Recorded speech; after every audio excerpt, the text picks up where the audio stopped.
бакалы ере, бик күп быуындар бишеге. Ул меңдәрсә кешеләрде тыуҙырып үҫтергән, белем биргән, ҙур тормош юлына аяҡ баҫтырған. Бакалы ере.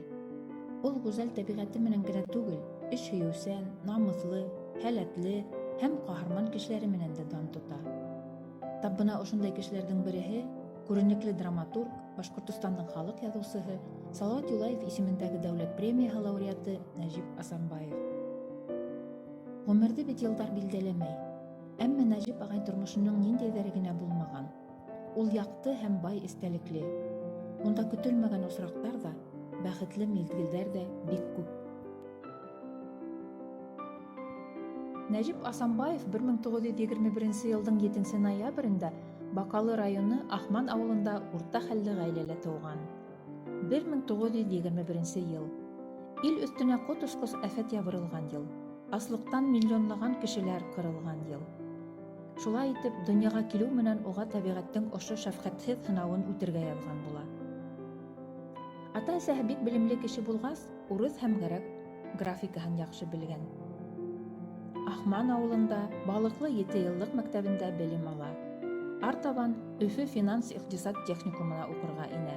Һуңынан инде Башҡорт дәүләт педагогия институтында уҡый башлай. Ә 1940 йылда хәрби хеҙмәткә алына.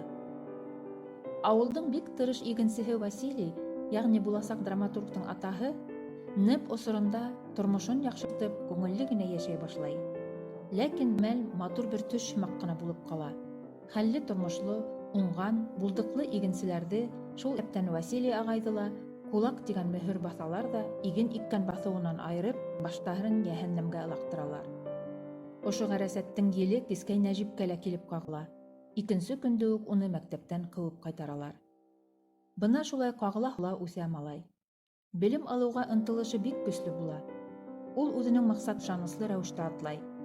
Шуға күрә үҫеп килеүсе йәш быуынға ла ул оптимизм, маҡсатлы булыуҙы теләй, ауырлыҡтар алдында сигенмәҫкә саҡыра. Шул ваҡытта ғына, тип ышандыра драматург, һеҙ барлыҡ бейеклектәрҙе яулаясаҡһығыҙ. Тормошта ҡыйыу атлағыҙ.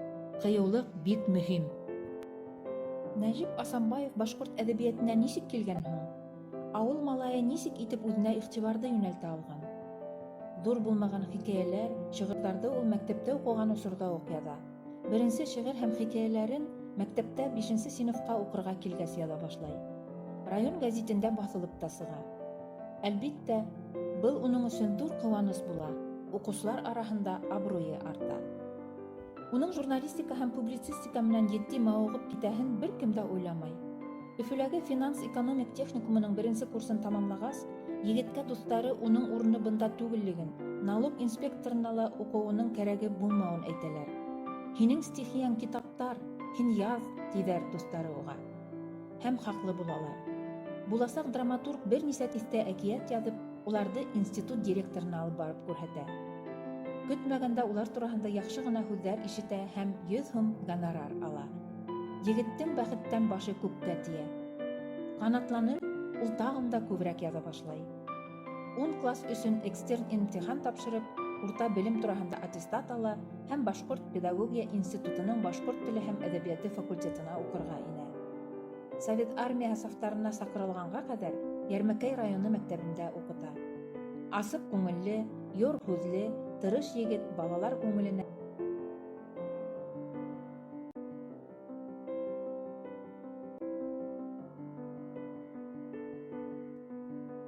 1940 йылда хәрби хеҙмәткә алына. Ә алда уны тағы ла хәтәрерәк һынау көтә.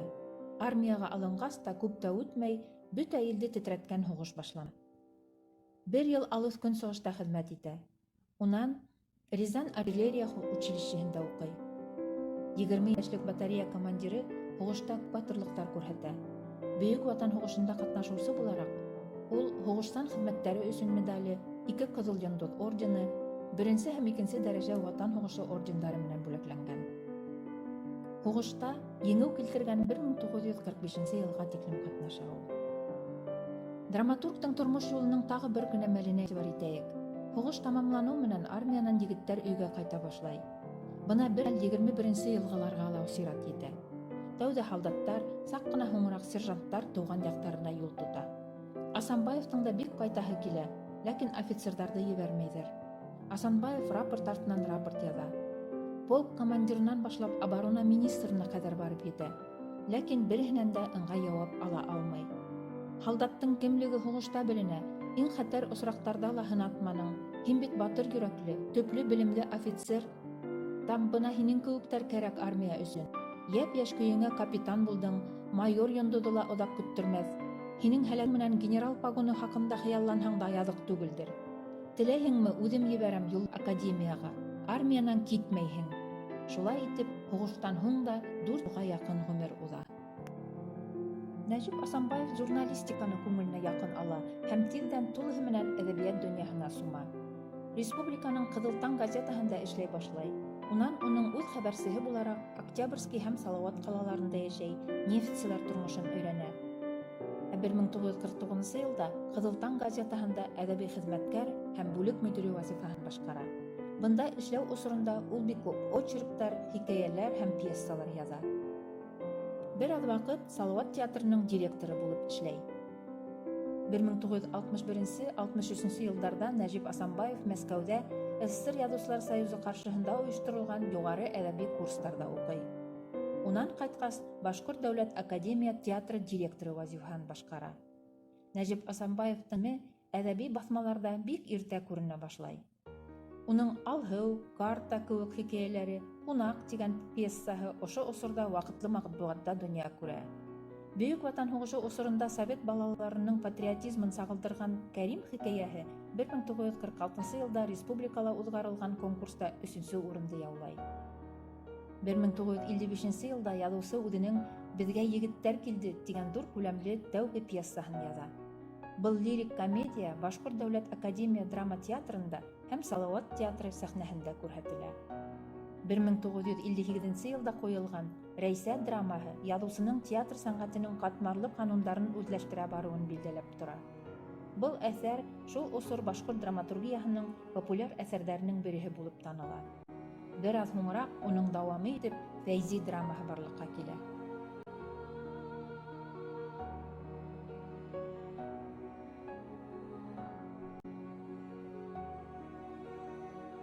Уның әҫәрҙәренең геройҙары ысын тормоштан алынған. Уның яҡшы дуҫтары, таныштары, ауылдаштары.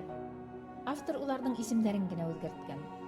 Мәҫәлән, Зайтунгөлдә һуғыш алдынан тракторға ултырып, тыуған колхозында ер һөргән, иген сәскән һәм уңыш йыйған үҙенең 3 туған һеңлеһе Анна Асанбаеваны төп героиня образында һүрәтләгән. Ул ҡартлыҡ көнөнә ҡәҙәр тракторҙа эшләй. Нәжип Асанбаев геройҙарының прототиптары һәр ерҙә бар. Зәйтунгөл пьесаһы нимә тураһында?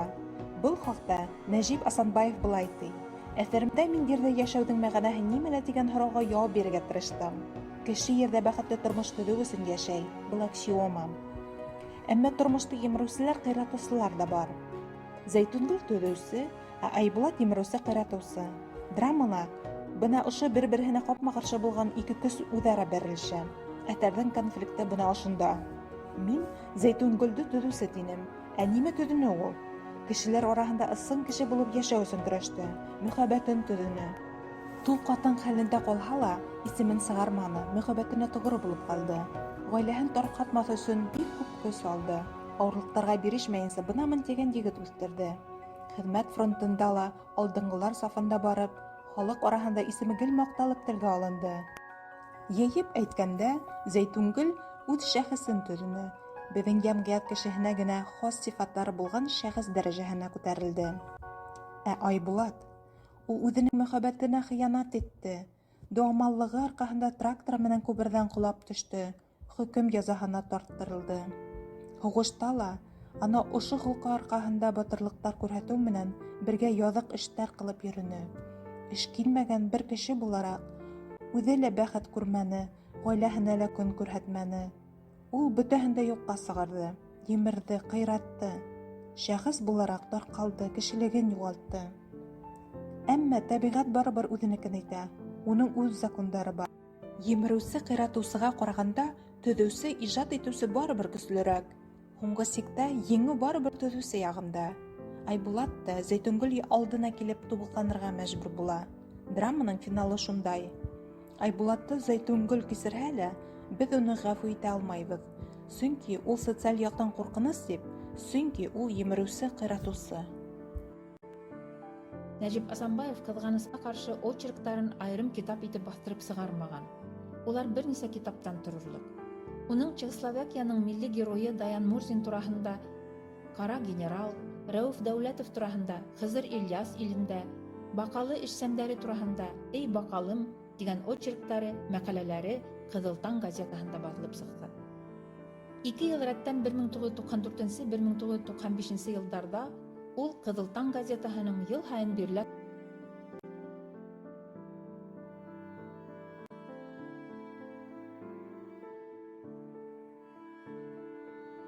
Нәжип Асанбаев ватан һәм милли драматургияны үҫтереүгә ҙур өлөш индерә.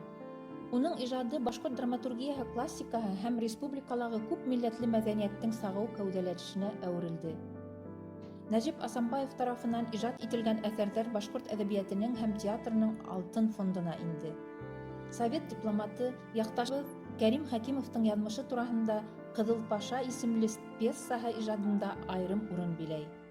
Уның буйынса ҡуйылған фильм-спектаклде 22 ғәрәп иле тамашасылары ҡараны. Нәжип Асанбаевтың «Ҡанаттар нығынғанда», «Ҡыҙыл Паша» драмалары, «Беҙгә егеттәр килде», «Кәләш әйттергәндә», «Күктән төшкән бәхет», «Һыу юлы», «Киң урамдар тар ине» комедиялары, «Рәйсә», «Фәйзи», «Алтын бишек», «Таң йондоҙо», «Зәйтүнгөл», «Көҙән башҡорты» пьесалары һәм башҡа бик күп әҫәрҙәре республика театрҙары репертуарының йөҙөк ҡашына, тамашасыларҙың яратҡан спектаклдәренә әүерелде. 50-нсе йылдарҙа Рәйсә һәм Фәйзи пьесалары менән сәхнәләргә шаулап килеп менеп, «Ҡыҙыл Паша» пьесаһы менән Рәсәйҙең генә түгел, донъя тамашасыларын яуланы. Башҡортостан һәм Татарстан театрҙарын даими рәүештә актуаль пьесалар менән тәьмин итте. Халҡыбыҙҙың мәшһүр шәхи Зәки Вәлиди хаҡында драма-трилогия яҙып беҙҙе хайран ҡалдырҙы данлыҡлы драматургыбыҙ. «Ҡыҙыл Паша» әҫәре өсөн ул 1983 йылда Салауат Юлаев исемендәге премия менән бүләкләнде.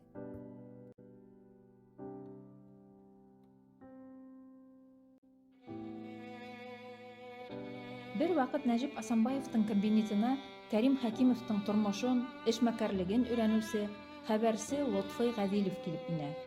Ул ҡасандыр ғәләп илдәрендә яҡташыбыҙ, күренекле дипломаттың эшләүе тураһында һөйләп китә. Был осрашыуҙан һуң Нәжип Асанбаевтың күңелендә ғәрәп иленә сәйәхәткә теләге уяны. «Ҡыҙыл Паша» пьесаһын яҙыу планын ул 10 йыллап күңелендә йөрөтһә лә, яҙыр 5 ай ғына ваҡыт етә. Кәрим Хәкимовтың яҡташы, КПСС-тың Башҡортостан өлкә комитеты секретары Таһир Ахуньянов ярҙамында Йеменгә командировкаға барыу эләгә. Автор Кәрим Хәкимов йөрөгән юлдарҙы үтә, илсене күреп бер өлкәндәр менән осраша. Мәскәү ҡалаһына барып, Хәкимовтың ҡатыны Хәҙисә Ғәйни ҡыҙы һәм ҡыҙы Флора менән дә аралаша. Нәжип Асанбаев дипломаттың эске донъяһын, эш үҙенсәлектәрен һәм нескәлектәрен ныҡлап белергә, өйрәнергә тырыша. Драматург күңелендә илсе образы тыуа башлай. Нәжип Асанбаев әҙиптәрҙән Кәрим Хәкимов образына мөрәжәғәт итеүселәрҙең беренсеһе.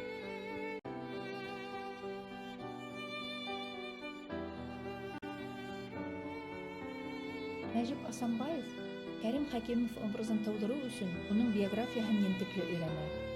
Автор күңелдән уның менән һөйләшә. Хәкимовтың яҡты образын халыҡҡа ҡайтарыу өҫтөндә ҡанатланып эшләй. Кәрим Хәкимов әҫәр башында уҡ, беренсе бүлектә, үҙен тотоуы, ипле һөйләшеүе, белемле, әҙәпле булыуы менән ғәрәп имаматының короле Йәғәфәрҙең ихтирамын яу ала. Мосолмандарға хас тотанаҡлыҡ, кейемдәге бөхтәлек тә ҙур роль уйнай. Ул бер ваҡытта ла ашығып ниндәйҙер ҡарар ҡабул итмәй.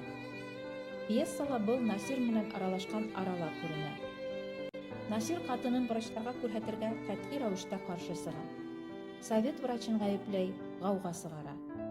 Кәрим Хәкимов уға Тәүбә сүрәһенән ата-әсәләр тураһында аятты иҫенә төшөрә. Насир илсенең был миҫалынан һуң тыныслана төшә. Ҡыҙғанысҡа ҡаршы, Насир бик һуң үҙенең хатаһын аңлай. Яратҡан ҡатыны үлеп китә. Сит ил министры Әбүбәкир ярҙамы менән быға тиклем буш булған кибеҙҙәр Европанан, Азиянан килгән тауарҙар менән тула. Ул тауарҙарҙың сифаты насарыраҡ булһа ла, биҙәлеше яғынан матур булып сыға. Урындағы сәүҙәгәрҙәр шуға алдыра инде. Кәрим Хәкимовтың ярҙамсыһы Солтан тауар хаҡын төшөрөргә тәртип итә. Тик Кәрим Хәкимов уны туҡтата. Һин инде полунга тип ҡысҡырырға ғына тораһың. Сауҙа эшен яйға һалыу уйы менән Кәрим Солтан сәүҙәгәрҙәр менән танышырға ебәрә. Был осраҡта ла Пашаның уйлап эш итә белеүе, сауҙагәрҙәрҙе Совет иленән килгән тауарҙарҙы алыу күпкә отошло икәненә инандырыуы асыҡ күренә. Ул тауарҙарға хаҡ төшөрөүҙән башҡырҡа бата, тик иң беренсе килгән сауҙагәрҙәрҙе икмәкләп, баллап, сәй эсерә. Шунан инде тауарҙарҙы көтөргә биреп торорға мөмкин тип иҫәпләйем, тигән ҡарар сығара. Солтан бер аҙ аптырап, Кәрим абзый, көтөргә бирергә рөхсәт бар инеме, әлдән генә хәл иттеңме, тип һорай.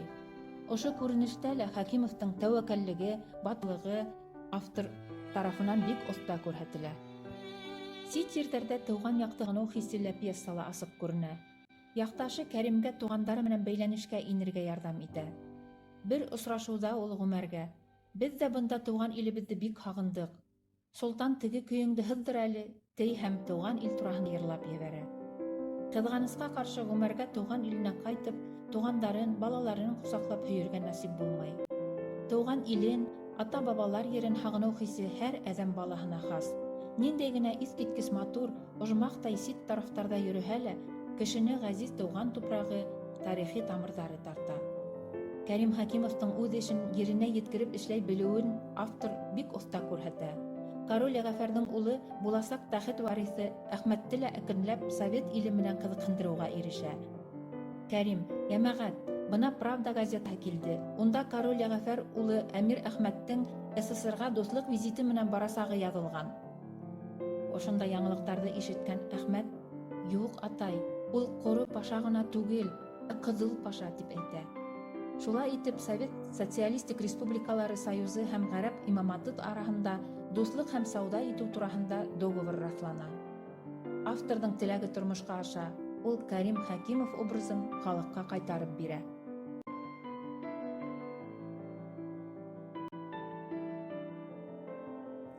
Кәрим Хәкимов образы театр сәнғәтендә. Нәжип Асанбаевтың «Ҡыҙыл паша» тарихи драмаһы бәхетле яҙмышлы була. Сөнки уны талантлы режиссер Лек Вәлиев сәхнәгә сығара. Сығарып ҡына ҡалмай, ә юғары уңышҡа өлгәшә. Режиссер Лек Вәлиевтың башҡа спектакльдәре араһында «Ҡыҙыл паша» драмаһы айырым урын алып тора. Формаһы һәм йөкмәткеһе менән ғәҙәти булмаған был әҫәрҙә режиссерҙың бай фантазияһы, профессиональ мөмкинлектәре һәм юғары мәҙәнилеге асыҡ сағыла. Башҡорт дәүләт академия драма театры артистары башҡарыуында ул спектакль Мәскәү Бөтә союз үҙәк телевидениеһы аша СССР тамашасыларына күрһәтелде. 1982 йылда Башҡорт дәүләт академия театрында Нәжип Асанбаевтың «Ҡыҙыл паша» пьесаһы буйынса ҡуйылған шул уҡ исемле спектаклдең премьераһы була. Унда төп ролде Кәрим Хәкимов ролен актер Әхтәм Әбушахманов башҡара. Спектакль даңға ҡаҙана һәм уның телевизион варианты төшөрөлә. 1987 йылда пьеса айырым китап булып нәшер ителгән. Башҡорт дәүләт академия драма театры «Ҡыҙыл паша» менән Сирия, Ғәрәп Республикаһы баш ҡалаһы Дамаскта үткән 10-нсы халыҡ-ара фестивалдә ҡатнашты һәм ҙур уңыш ҡаҙанды. Ошо әҫәр буйынса эшләнгән фильм-спектаклде 20-нән ашыу ғәрәп иле һатып алды. Әхтәм Әбушахманов актерҙар йортонда осраҡлы ғына Кәрим Хәкимовтың йыраҡ туғаны Рәмзил Вәлиев менән осраша. Ул илсегә арнап кисә әҙерләп йөрөгән була. Һәм Әбушахмановҡа үҙе сығарған шиғырҙы һөйләргә ҡуша. Актер шиғырҙы уҡый, Кәрим Хәкимов яҙмышы бик мауыҡтырғыс тойола. Пьеса буйынса Лек Вәлиев спектакль ҡуйырға булғас, режиссерға барып, Кәрим Хәкимовты мин уйнарға тейеш. Мин уның тураһында беләм, тип һөйләй. Шулай итеп, Әхтәм Әбушахманов ошо ролде башҡара. Был бәхетле осрашыу була. Фидан Ғафаров менән бергә Лек Вәлиев тураһында тик яҡшы һүҙҙәр менән генә иҫкә алалар. Уны режиссер ғына түгел, педагог режиссер дип һанайҙар. Уға рәхмәтле булыуҙарын әйтеп үтәләр. 1980 йылда әҙәбиәт, сәнгать өлкәһендәге иң яҡшы әҫәрҙәр һәм башҡарыу оҫталығы өсөн Башҡорт АССР-ның Салауат Юлаев исемендәге дәүләт премияһы, пьесаның авторы, драматург Нәжип Асанбаевҡа, төп ролде башҡарыусы артист Әхтәм Абушахмановҡа, спектакль сәхнәгә ҡуйыусы режиссер Лек Вәлиевҡа бирелде. Паша һүҙе ғәрәп һәм төрки донъяһында ололау билдәһе, ихтирам яулаған кешегә генә әйтелер дәрәжә. Драматург Нәжип Асанбаев үҙенең оло ижад юлында сәхнә сәнғәтенә тоғро һәм емешле хеҙмәт итеү юлында дәрәжәле хөрмәтләүгә лайыҡ уҙаман. Башҡорт драматургияһының пашаһы. Яҙыусы һәр саҡ дөрөҫлөккә ынтыла. Геройы йәки үҙе менән булған ваҡиғаның бер нәмәһен йәшермәйенсә асып һала. Нәжип ағай яҙған мәҡәләләрҙе уҡығас, яҙыусы булған урындарҙа булғы, уның геройҙарын күрге, улар менән танышҡы, һоҡланғы килә. Нәжип Асанбаевтың балалары атайҙар һуҡмағынан китмәй. Ике ҡыҙы Әлфиә менән Диләрә нефть институтында белем алғандан һуң Өфөлә эшләйҙәр. Улы Руслан сәнғәт институтының һынлы сәнғәт факультетын тамамлаһа ла, музыкант булып китә. Иҫтәлекле дата һәм үҙенең һөйөклөһө уның барлыҡ башланғыстарында һәм эштәрендә ышаныслы дуҫы, тоғро иптәше булған ҡатыны Наилә хөрмәтенә Нәжип Асанбаев шиғырҙар яҙған. Драматург күп романдар авторы, прозаик Денис Исламов, шағир Тимер Арыҫлан, Хәким Геләжев, Муса Ғали, Азғат Мирзаһитов, Илемдар Рамазанов, Шәриф Быҡҡыл һәм башҡалар менән таныштырғаны һәм дуҫлаштырғаны өсөн яҙмышына рәхмәтле. Рәссамдарҙан Әнүәр Нурмөхәмәтовты, композиторҙар араһында Рим Хәсәнов, Мурат Әхмәтов, Таһир Кәримов, Бәхти Ғайсин, Сара Садиҡованы һәр ваҡыт яратты. Ғүмере буйы бөйөк яҙыусылар һәм шағирҙар таланты алдында баш эйҙе. Николай Васильевичтың эшмәкәрлеге дәүләт тарафынан юғары баһаланды. Нәжип Асанбаев Башҡорт АССР-ның, РСФСР-ҙың атҡаҙанған мәҙәниәт хеҙмәткәре. Башҡортостан Республикаһының Салауат Юлаев исемендәге дәүләт премияһы лауреаты.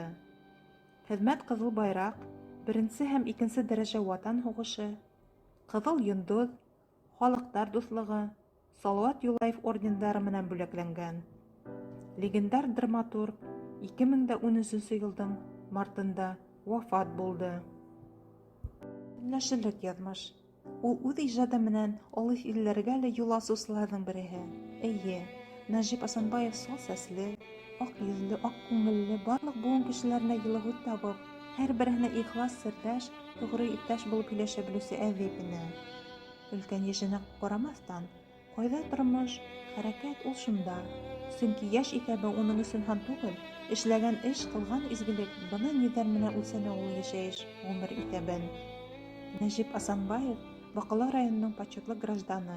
Тыуған ауылы Ахман мәктәбендә уның исемендә музей бар.